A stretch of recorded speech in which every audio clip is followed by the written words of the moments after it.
ইসরায়েলের বর্বরচিত হামলার বিরুদ্ধে ফুঁসে উঠেছে রাজশাহীবাসী।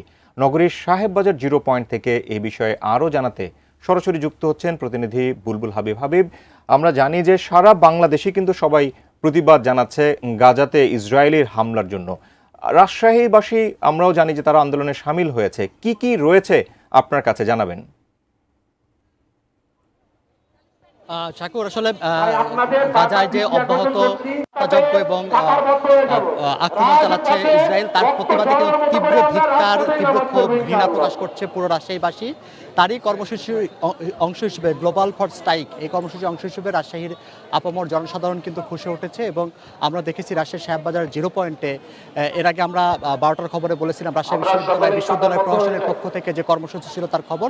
এখন এই একটার সময় আসলে এই রাজশাহীর সাহেববাজার জিরো পয়েন্ট সহ স্বাস্থ্যকর অল টাইম ফ্যামিলি কেক, সব সময় অল টাইম হেলদি লাইফ।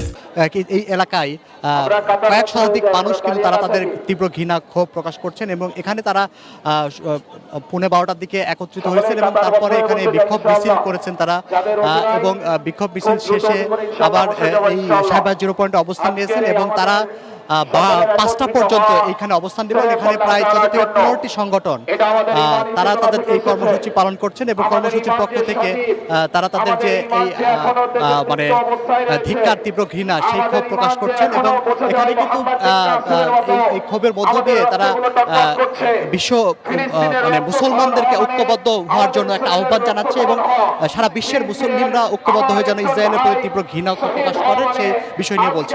একটু ছোট্ট করে 30 সেকেন্ডে যদি একটু বলেন যে আপনারা এই যে কর্মসূচি পালন করছেন, এই কর্মসূচির বিষয়টা নিয়ে একটু যদি ছোট্ট করে বলেন।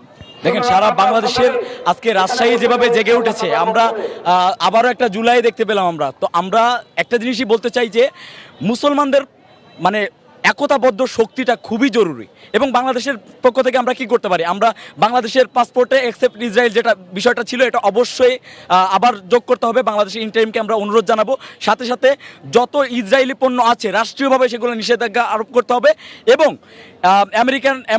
আমেরিকান রাষ্ট্রদূতাবাসে যারাই আছে তাদেরকে তলব করে অবশ্যই তাদের কাছে এটার কারণ দর্শাতে হবে যে কেন এই বর্বরোচিত হামলার তাদেরকে সহযোগিতা করা হলো।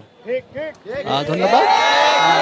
তো আসলে এখানে যেহেতু আপামর জনসাধারণ তাদের এই কর্মসূচি পালন করছেন, তারা আসলে বিকেল 5টা পর্যন্ত তারা তাদের এই কর্মসূচি চালিয়ে যাবেন।